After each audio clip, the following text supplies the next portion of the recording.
Selamat malam. Jumpa lagi dengan Mantap Semolowaru. Kita malam ini dalam sebuah setting yang beda, propertinya juga beda. Nah, biar ada variasi, mengingat habis saja kena hujan, angin, El Nina ya. Kita pindah lokasi hanya untuk sesekali saja. Cuman sayangnya kenapa El Nina ini tidak diiklankan gitu.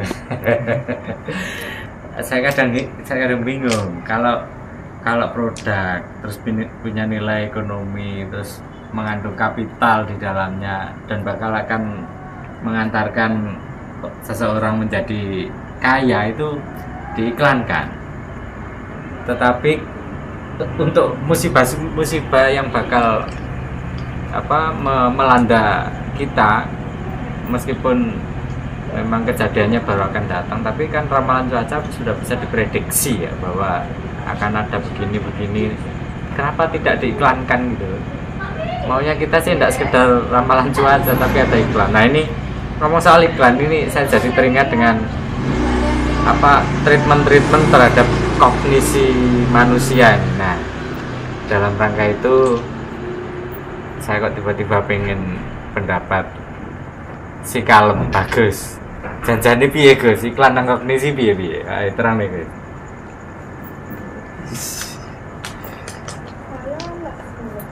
Minta anak sini.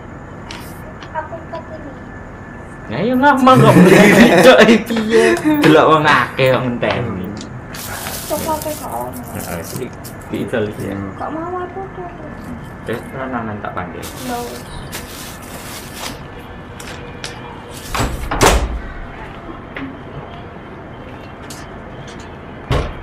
Ora ngomong-ngomong ya. Dipateni ngentekno baterai. Di pause. Ora usah elbeno ya, cek isin deh. Asli tak upload ngene. Gak urus wis gak ada editan. Sing ngajak tema iki mau sapa? Ayo, modar ae. Nyapa ngono kowe lho. Sing ora mbok senteri. Wajahe senteri cek Kiko. Ya, yang dimaksud dengan iklan untuk mempromosikan sebuah produk dengan pendekatan psikologi kognisi, di sini bahwa konsumen atau yang melihat suatu tayangan iklan ini diharapkan nanti terpengaruhi, termotivasi atau terdorong untuk membeli sebuah produk dengan dipengaruhi lewat pikirannya. Jadi bisa lewat sebuah kajian-kajian ilmiah, bisa lewat dengan bahasa yang sedang itu dianggap sebuah bahasa yang lagi lebih wow, lagi ngetren. Kemudian lewat data keilmuan, lewat statistik. Nah, itu di situ dimainkan di dalam periklanan untuk mempengaruhi para pelihat televisi atau yang melihat iklan tersebut. Gitu sih. Iya, jadi menurut si Bagus ini ternyata untuk membuat iklan tuh tidak mudah. Jadi harus ada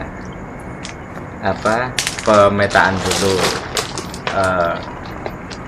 khalayak sasaran mana yang ingin disasar, yang jadi ya target grup atau apa istilahnya itu, sehingga secara bahasa atau secara diksi, pilihan kata, secara bentuk karakter huruf, secara warna, secara kata kunci, ini bisa mengena. Nah, saya sebenarnya ingin mengetahui lebih dalam nih, pihak pengiklan atau advertising itu sejatinya mereka yang mengajari, mengedukasi khalayak untuk memahami semiotika, ataukah justru khalayak masyarakat ini sebenarnya sudah punya semiotika di alam bawah sadarnya. Nah, maka lalu tugas advertising hanya memberi stimulus saja supaya semiotika laten mereka ini terbangkitkan. Apa atau seperti gimana? Coba barangkali Bagus paham. Tak paham. Yang menurut apa nama saya sih? Semiotika butuh komunikasi tak kandani kue kemeliti iki kudu ana komunikasi lho apa kak menurut saya bukan laten tapi itu sesuatu yang memang disegmentasikan dulu atau dipetakan dulu ini konsumennya yang seperti apa. Jadi memang berasal dari bukan laten menurut saya. Jadi menurut saya ini sebuah yang paradigma umum atau yang suatu pandangan yang dipercaya oleh kebanyakan masyarakat. Jadi misalnya kalau pandangan masyarakat ini berpandangan bahwa sesuatu yang berbau barat itu lebih seksi, lebih wow, terus lebih baik lah daripada yang apa yang kita miliki, bangsa ini miliki. Jadi ya itu akhirnya dimainkan di sana secara bahasa, mungkin menggunakan bahasa yang kebarat-baratan, kemudian dengan data dengan keilmuan memang lebih banyak ekspor dari dunia barat, kemudian diadopsi dan akhirnya diterapkan di perikanan ini. Ya itu yang saya maksud, diedukasi dulu. Artinya gini loh, sebuah masyarakat itu punya kebanggaan, itu sebenarnya kan konstruksi sosial, jadi dibentuk dulu kebanggaannya. Nah, supaya muncul kebanggaan, diedukasi terlebih dulu melalui corong-corong. Nah, mengapa barat itu dianggap seksi, dianggap membanggakan, dianggap wah, dianggap hebat?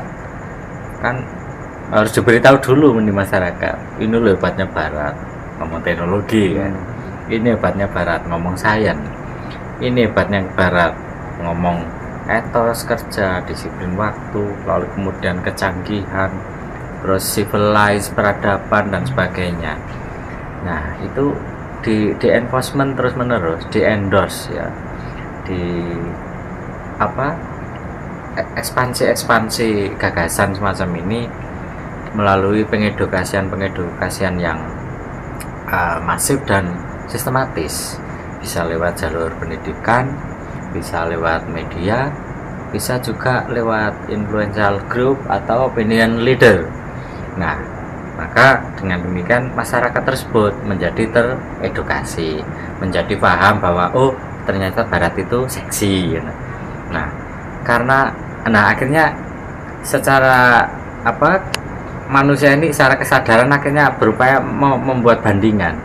Kan polanya akhirnya disuruh mengkomparasi, membandingkan. Kalau ini seksi, maka yang satunya pastilah tidak seksi gitu. Yang satu hebat, satunya tidak hebat. Sampai kemudian ada ngomong barat itu modern, lalu Indonesia atau Nusantara ini kuno, kan begitu. Nah, bandingan-bandingan semacam ini lalu kemudian dimanfaatkan oleh pihak pengiklan. Jadi begini Gus, sejatinya pengiklan ini hanya tahap kedua, tahap lanjutan dari apa yang telah diedukasikan sebelumnya. Jadi tinggal melanjutkan saja. Nah, saya kira kalau ini dipahami sebagai pengedukasian, maka kalau Bagus ingin melakukan antitesis atas ekspansi gagasan melalui iklan semacam itu, ya Bagus juga harus mengedukasi. Kita sudah lihat beberapa YouTube itu tayangan-tayangan yang mengedukasi bahwa Nusantara ini hebat, kehebatannya bahkan melebihi peradaban barat. Cuman tugas kita adalah memberikan parametrik atau indikator, memberi parameter bahwa yang disebut hebat itu tidak harus mesin, tidak harus teknologi, tetapi hebat itu bisa jadi adalah keseimbangan alam itu sudah hebat kan itu. Nah, kita harus juga melakukan edukasi tentang parameter atau ukuran-ukuran hebat, seksi, maju, beradab dan sebagainya itu menurut ukuran yang kita punya indikatornya. Nah, persoalannya adalah pernahkah ada iklan yang mensosialisasikan atau mengkampanyekan parameter-parameter secara masif? Saya kira belum.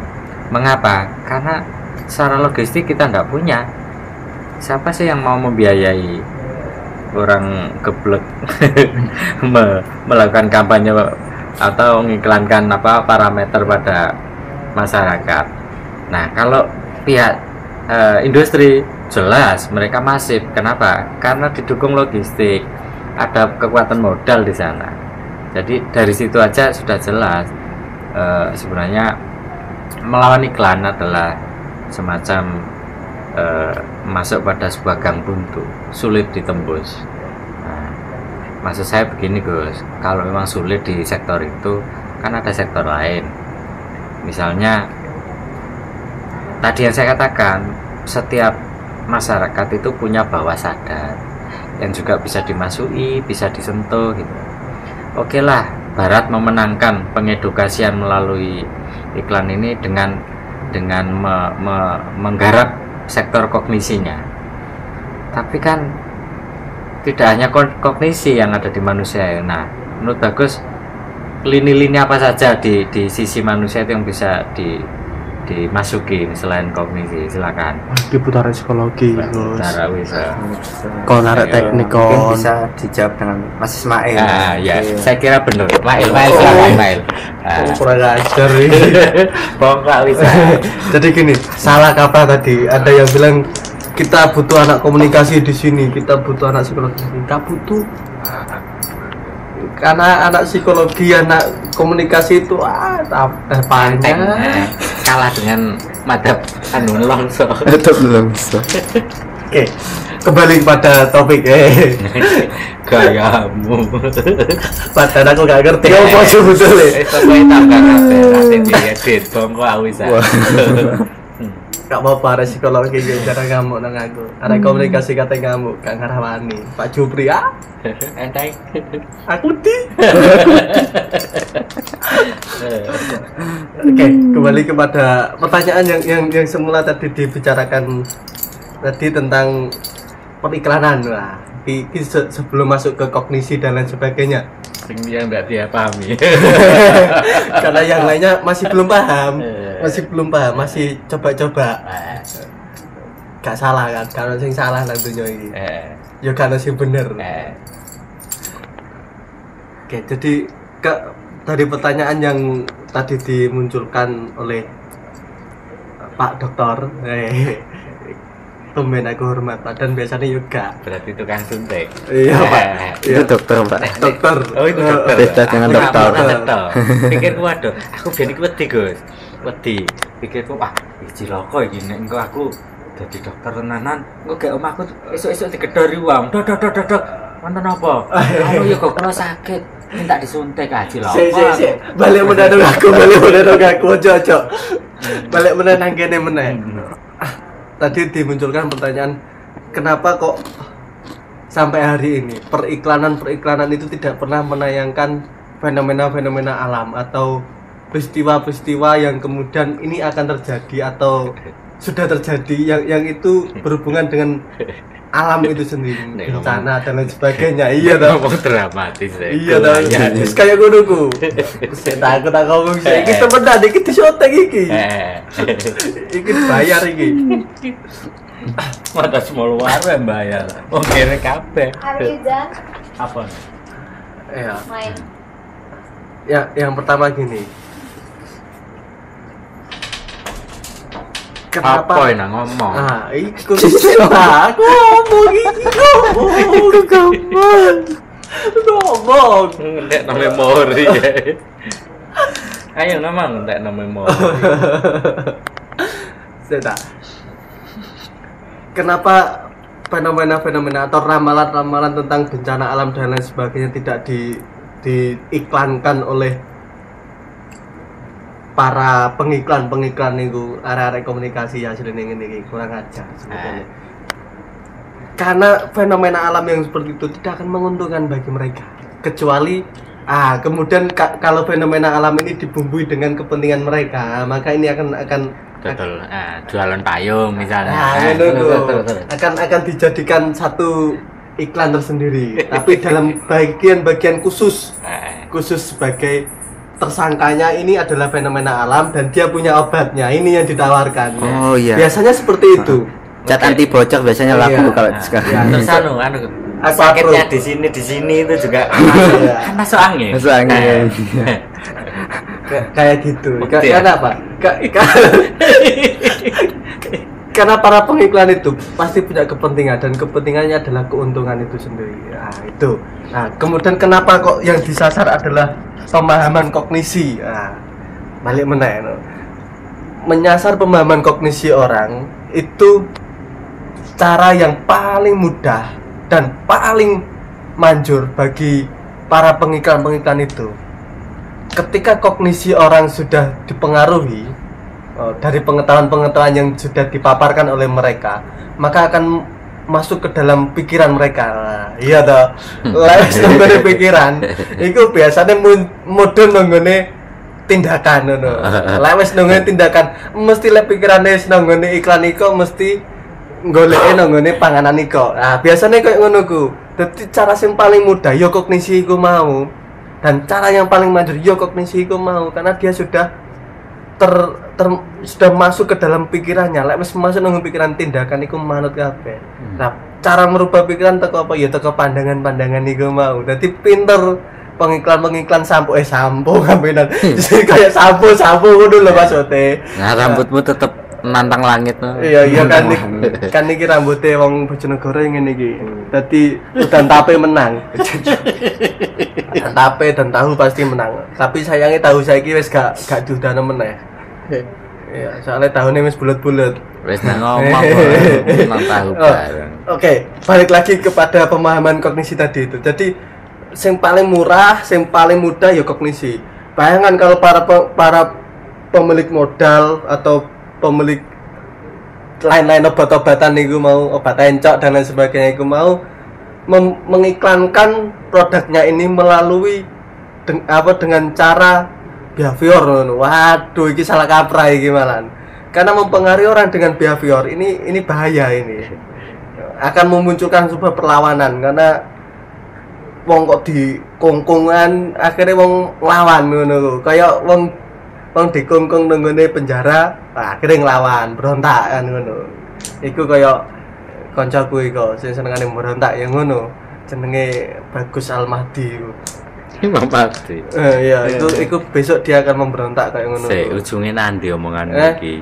Ya iku mau dadi kognisi iku jalan sing paling murah sebetulnya lek nang ngene dunia periklanan ngono iku untuk memasarkan produknya. Cara mempengaruhi konsumen melalui kognisi itu cara yang paling murah dan paling mudah. Kemudian ada banyak sebetulnya kalau kita mau cara mempengaruhi manusia itu. Ono sing mau sing tak mau behavior, tapi itu terlalu riskan itu karena itu iso jadi ya itu mau malah petaka kayak orang Jakarta mbiyen ngono ku. Ya.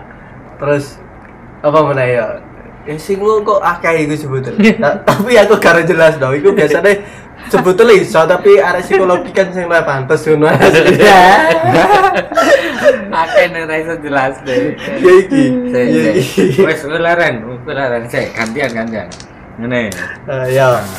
Iki jajane aku ya mbok mudeng ora. Sepenting mangan. Mana. Gorengan. Sik to iki apa kudu kognisi ngono lho. Kan menungsa ora mung kognisi. Ngene, Pak. Saya tak jawab sih. Ono. Sik. Ya saya jawab. Kognisi itu sebetulnya para pengiklan itu ikut-ikutan sebetulnya. Para pendahulu kita dulu. Nah, cok ini. Karena kan tau lah aku rakus. Nenek moyang kita itu sudah memberikan satu pembelajaran tentang memengaruhi manusia dengan kognisi sebetulnya. Lewat apa? Wah, iki karo kan awakmu, ya karo kabeh. Padha karo. Lewat patung-patung ono relief ngono ku. Kadang ono ngene iki dikeki gambar buta-buta galak. Kaya ngono ku.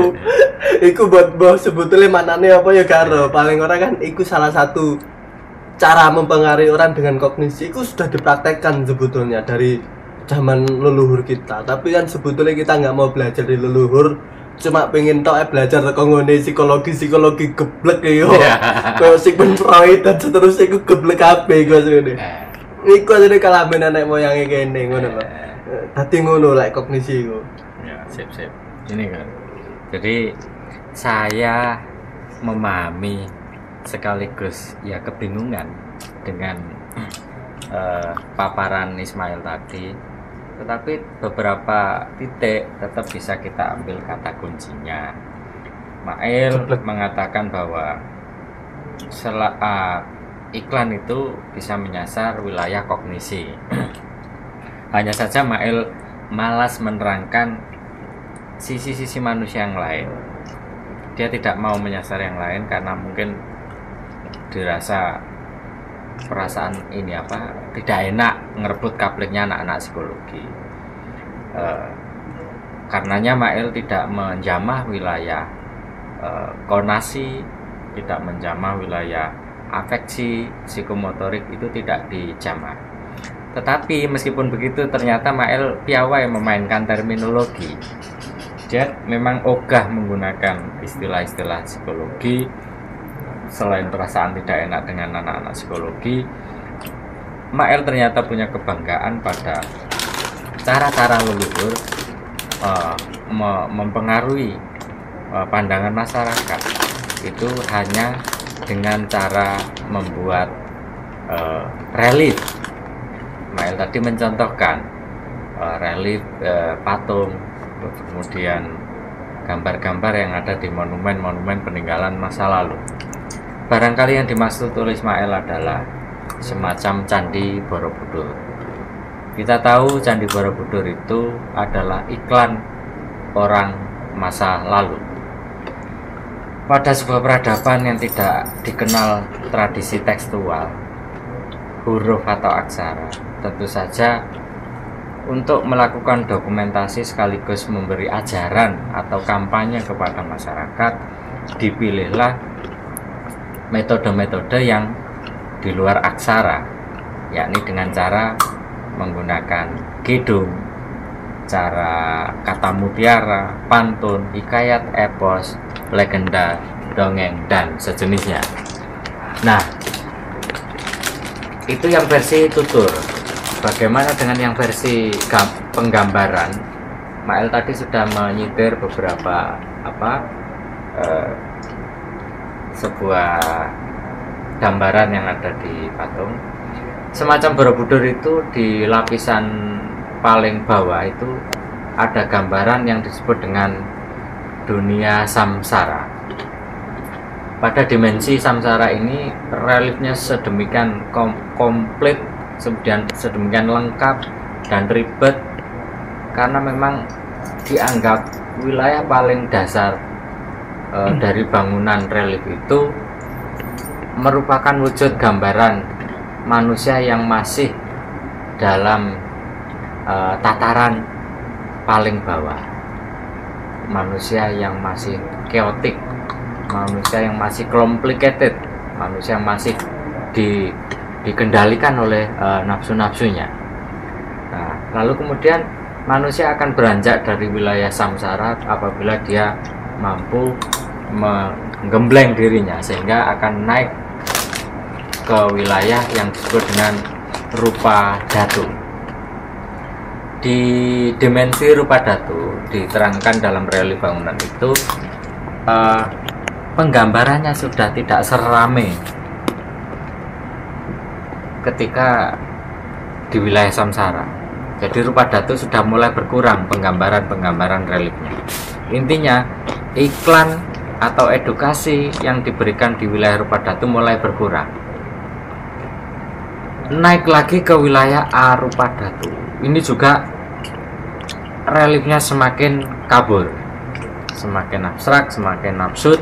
Nah, jika bahasa iklan barangkali yang boleh kita ambil contoh adalah kita tahu ada beberapa jenis iklan itu yang sulit ditangkap maknanya, tetapi terus diedukasikan.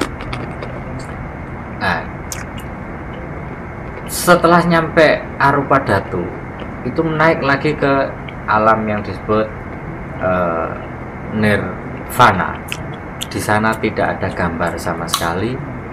Itu menunjukkan bahwa manusia sudah dalam tahap paripurna, sehingga sudah tidak membutuhkan iklan, tidak membutuhkan edukasi, tidak membutuhkan ujaran-ujaran apapun. Dia telah mencapai apa yang disebut dengan sang Atman, sang Atman, atau lek psikologi Nusantara kaya mungkin menungso tanpa ciri, kremo dongso kae. Karena barat. Nang barat iki Chaos. bukan chaos. Altruis itu salah satu ininya saja, apa sifatnya saja, tapi dia telah menjadi seorang darwis. Kalau di barat dikenal dengan istilah darwis. Kalau di Timur Tengah ya para sufi itu. Nah, artinya secara strata iklan itu ternyata punya segmen-segmen tersendiri. Iklan, misalnya iklan sebuah komoditi yang harganya murah, jangan pernah diiklankan dengan cara elit. Kenapa? Karena yang disasar adalah samsara. Menungso sing isek rupet, menungso sing ribet, sing isek masih terbelenggu dengan keinginan-keinginan, dengan nafsu-nafsu yang sulit dikendalikan. Manusia yang di lapisan bawah ini tidak sempat mengedukasi dirinya dengan kearifan, kebijakan dan sebagainya, sehingga hidupnya hanya untuk mengejar nafsu-nafsunya. Iklan atau produk komoditi dengan sasaran masyarakat lapisan bawah ini tentu juga harus disesuaikan mengenai karakter, warna, lalu kemudian pilihan bahasa dan sebagainya. Nah, kalau ada produk atau komoditi iklan yang harganya mahal, sulit dijangkau lapisan bawah, maka teknik pengiklanannya juga harus sehalus mungkin. Kira-kira ya seperti rupa datu atau arupa datu gitu. Sehingga lapisan samsara tidak menangkap bahasa-bahasa yang disampaikan, ide-ide yang mau disampaikan tidak ditangkap oleh lapisan bawah, karena lapisan samsara tidak memahami. Dan tidak ada masalah, karena memang yang diharapkan membeli bukan orang-orang samsara, tetapi orang-orang rupa datu. Nah, terkait dengan itu Gus, kembali ke psikologi ini, wilayah konasi, kalau tadi kan hanya pikirannya aja yang disasar, kesadarannya, tapi kan menungso yang duwe rasa, yang duwe welas, duwe ase. Nah, kira-kira iklan masuk iki gak dimainkan juga oleh iklan, coba piye? Iya, kan kembali ke pendekatan. Jadi bagaimana untuk penjualan itu bisa naik, meningkat, ya bisa dengan pendekatan kognisi, kemudian pendekatan apa? Konasi, afeksi. Jadi lewat perasaan, lewat sesuatu yang bersifat sosial. Jadi yaitu dikomoditikan. Jadi misal kalau sesuatu yang bersifat sosial untuk misal CSR, jadi customer social responsibility, yaitu diiklankan untuk menarik perasaan si pelihat iklan itu. Jadi ketika dia mulai simpati, kena di perasaan, di afeksinya, maka dia beranggapan di benaknya sebuah brand ini, oh ternyata sebuah brand ini peduli dengan sesuatu yang berbau masyarakat, sosial, lingkungan, akhirnya Nah, iki dia bisa tertarik untuk membeli produk tersebut gitu. iki bisa Barangkali- cerita masyarakat iki. Ya, barangkali yang dimaksud bagus itu kalau contoh konkretnya, Untuk tapi masyarakat. saya tetap tidak mau nyebut produk ya. Iklan air mineral itu pernah didahului dengan gambaran bahwa ada sebuah daerah terpencil tandus, daerah miskin, daerah minus, jauh dari peradaban yang kekurangan air. Lalu kemudian dia mengatakan bahwa setiap satu pembelian produk itu maka dia sama dengan melakukan sodakoh atau charity kepada wilayah itu untuk dibangunkan sumber air bersih. Jadi rasanya orang untuk belanja produk air mineral tadi tidak didorong oleh kognisinya, tetapi bisa jadi karena terenyuh, karena simpati empati, sehingga akhirnya apa sih salah aku ngelak, aku tak tuku ngombe sekalian aku iso ngombeni wong daerah timur kono kae ngono. Nah, apakah iklan-iklan yang cantik semacam ini tidak bisa diikuti oleh iklan lain? Jadi kalaupun saya sedang merokok, tapi yang saya ingat adalah ada yang sakit paru-paru di rumah sakit, ada yang sakit jantung, ada yang stroke di rumah sakit, dan saya alhamdulillah bersyukur karena sampai detik ini diberi kesehatan, tidak berpenyakit seperti itu. Artinya cukai, pajak, retribusi atau fiskal atau apapun yang dikenakan pada rokok yang saya nikmati ini, saya tak akan keberatan misalnya harganya dinaikkan 100.000 kalau itu betul-betul untuk sebuah charity yang tepat sasaran dan tidak diselewengkan. Saya pikir semacam itu. Nah, untuk produk-produk lain barangkali yang tadi Mael menyeletuk misalnya dalam hal keagamaan, mungkin akan bisa ditambahkan oleh Ismail dan berikut alasan-alasan pembenarnya. Silakan Ismail. Oh, Ismail. Oh, taruh itu. Hehehe. Ngene. Tapi ya gak ngono asline. Tahu kapok soalnya. Aku tinggal apa bagus kan. Oh, bagus juga.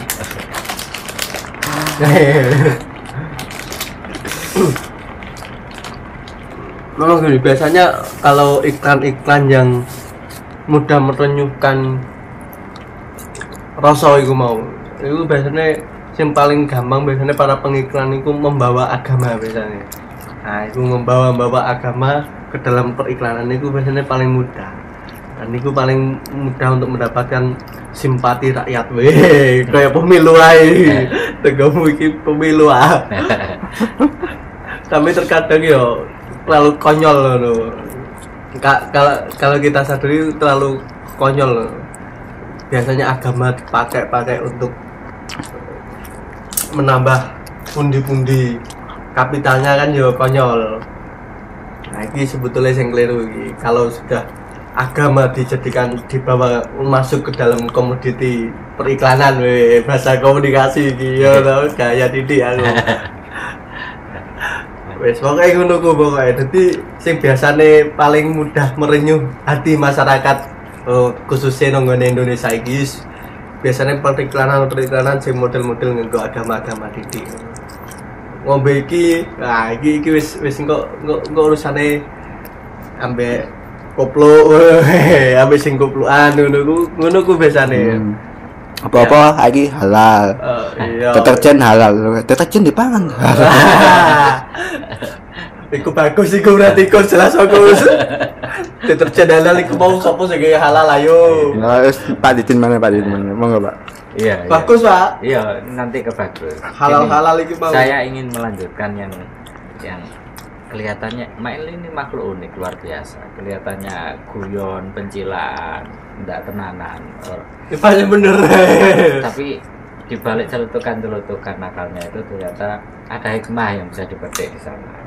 Salah satunya tadi dia mengatakan bahwa ketika agama dibawa-bawa dalam urusan branding komoditi, ini konyol. Nah, Oke, kalau dilihat dari sudut itu kita katakan iya betul. Tetapi kalau sudut pandangnya digeser, maka sebenarnya tidak terlalu salah amat ketika sebuah pengiklan asuransi atau apa yang dikaitkan dengan umroh misalnya. Nah, ini menjadi sesuatu yang logis, juga sesuatu yang bisa dibenarkan. Kenapa? Orang untuk bisa pergi umroh itu tentu orang kaya, tapi di luar kaya dia juga harus sehat. Lalu kemudian memang di luar di luar pembicaraan takdir bahwa meninggal, sakit, jatuh miskin dan sebagainya itu takdir Tuhan, betul. Tetapi manusia dalam konteks agama juga dibolehkan ikhtiar. Nah, ada sebuah produk yang menawarkan ikhtiar, misalnya berupa jaminan jika sakit, jaminan jika meninggal, jaminan bisa tiba-tiba jatuh miskin karena satu dan lain hal. Nah, ini pun juga merupakan ikhtiar yang tentu saja dibenarkan oleh agama. Nah, sehingga kalau ini dikaitkan dengan keagamaan, saya pikir ya tidak terlalu konyol lagi ketika digeser sudut pandangnya semacam itu. Nah, kembali ke tadi yang akan mengarah kepada bagus ya. Tadi itu konyol nih mau salah kaprah ini mau. Iya, yang ke bagus apa tadi ke bagus? Oh, saya salah kaprah ini mau. Oh, no urip iku diasuransi no iku lho.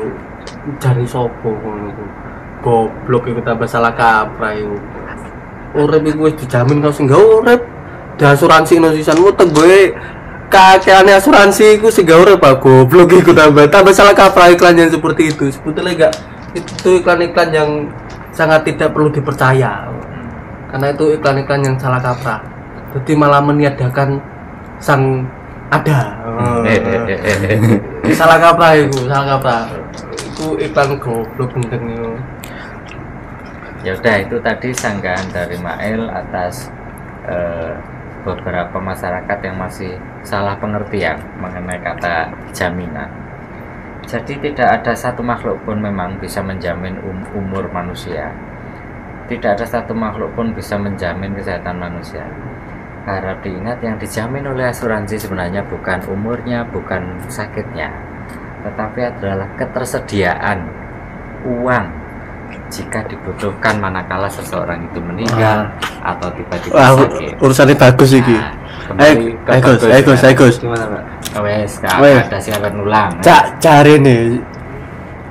Sing iso jamin. Dadi lek nyawa iki. Oke, wong gak iso jamin. Lek kesehatan wong gak iso jamin, tapi lek masalah duit iki wong iso jamin cari sapa rezeki ku lek iku ngene sing urip yo. Jangkrik buaya menungso iku asu kok. Nggak diluangin mengenai bagaimana menanggulangi yang iklan yang semacam yang melakukan pendekatan kognisi, melakukan pendekatan refleksi. Jadi ini kembali ke penafsiran atau bagaimana pemirsa atau yang melihat tayangan tersebut mengartikan iklan yang tadi. Jadi dengan terminologi, dengan istilah-istilah yang digunakan bahasa iklan, yang perlu dilakukan adalah untuk mempertanyakan lagi apakah yang dimaksud dalam iklan itu yang seperti yang dijelaskan, tapi jangan langsung diterima kita saja. Jadi misalnya dengan iklan yang membandingkan antara makanan barat dengan makanan tradisional. Jadi kemudian digambarkan seolah yang makanan tradisional itu memang mengakibatkan diabetes karena mungkin banyak mengandung gula. Jadi kan kalau diterima langsung secara kognisi, oh iya, jadi sesuatu yang banyak gulanya tanda nggak baik. Tapi ya jangan diterima mentah-mentah itu, tapi tetap dipertanyakan bagaimana yang kondisi itu bisa membuat buruk atau apakah yang di luar atau dunia barat itu lebih baik. Ini sing halal mau ya apa? yang Halal nih mau. itu juga masih kontroversi kalau menurut saya. Jadi halal. kontroversi menurut saya apa juga sebagai wewenang untuk stempel halal itu. Kenapa kok di sini malah yang halal itu dikasih label halal? Harusnya kan di sini kan sudah mayoritas ya. Jadi yang perlu dilakukan adalah yang label haram karena lebih minoritas. Jadi saya rasa ini ya seolah-olah hanya untuk komoditi akhirnya. Nanti sertifikatnya bagaimana untuk memperlancar proses, kemudian lebih mendongkrak penjualan. Betul. Sepakat toh kalau lebih bagus. Kalau masalah mayoritas minoritas yang dikatakan bagus itu betul, bahwa ketika mayoritas produsen, distributor sampai rantai ke konsumennya itu mayoritas adalah muslim, maka label halal ini terkesan menjadi seolah-olah mengada-ada dan seolah-olah komoditi yang bisa diterapkan atau diwajibkan barangkali. Tapi seharusnya kan ya komoditi yang haram itu yang ditempeli, oh ini haram, supaya yang mayoritas ini tidak sampai keliru membeli produk yang haram tadi. Jadi diterangkan, oh ini haram. Saya pikir itu betul. Kembali ke konsekuensi ya. Bagus tadi ngomong konsekuensi karena kontroversi, karena ketidaktahuan, dan karena kesengajaan memanfaatkan ketidaktahuan oleh para pengiklan. Saya pikir kok betul jika itu diatur. Kalau siaran televisi kan ada kode etik penyiaran. Walaupun demikian ketika periklanan harusnya ditaatilah kode etik di dalam beriklan itu, sehingga tidak sampai Mail tadi semacam kebakaran jenggot yang berusaha mengaitkan antara takdir agama dengan produk yang di branding. Juga supaya tidak ada orang menyalahgunakan ketidaktahuan masyarakat ini untuk dipelintir-pelintir sedemikian rupa oleh pihak pengiklan. Saya pikir harus ditaati memang kode etik, aturan lainnya bagaimana, termasuk dalam hal-hal yang sifatnya yang dianggap tidak menyehatkan, semacam iklan rokok misalnya. Iklan rokok kan tidak boleh ditampilkan atau diperagakan orang sedang merokok, atau bahkan batang rokoknya saja tidak boleh, atau bahkan bungkusnya juga tidak boleh. Nah, tetapi saya pikir yang riskan, yang berisiko itu bukan hanya produk rokok, juga untuk produk-produk yang lain. Tetapi kita saksikan di media siaran itu orang iklan mobil, iklan motor, iklan semua boleh itu, malah digeber-geber mobilnya ngebut. Nah, kita tahu cerobong mobil saya kira lebih berbahaya ketimbang risiko asap rokok, lebih besar itu. Nah, perokok ini. Nah, ngomong diabetes berarti gula dan sebagainya itu juga saya tidak mengerti mengapa ada diskriminasi begini ya dalam hal produk-produk yang berisiko itu. Kalau yang ini tidak boleh diperlihatkan, diperagakan, kalau yang lain malah sangat vulgar dan sangat show up gitu ya. Nah, saya pikir harus ada keadilan juga di dalam menata periklanan. Demi keadilan, semua harus diperlakukan sama, tidak boleh ada keadilan sosial bagi seluruh iklan Indonesia. Nah, oke, saya pikir itu malam ini untuk kajian tidak jelas mengenai konsep Keadilan sosial. periklanan di Indonesia dikaitkan dengan Keadilan sosial. sisi-sisi manusia, kognisi, konasi, afeksi dan psikomotorik, lalu juga dikaitkan dengan kaidah-kaidah periklanan, lalu juga dikaitkan dengan religi, terus pemanfaatan penyesatan. Nah, hanya itu saja yang bisa kita. Oh, dengan Pancasila, Pak. Keadilan tadi, keadilan sosial bagi iklan Indonesia. Iya. luar biasa. Terima kasih Mantap Sepolomaru mengucapkan wassalamualaikum warahmatullahi wabarakatuh. Waalaikumsalam warahmatullahi wabarakatuh. Allahumma sholli ala Muhammad. Allahumma sholli.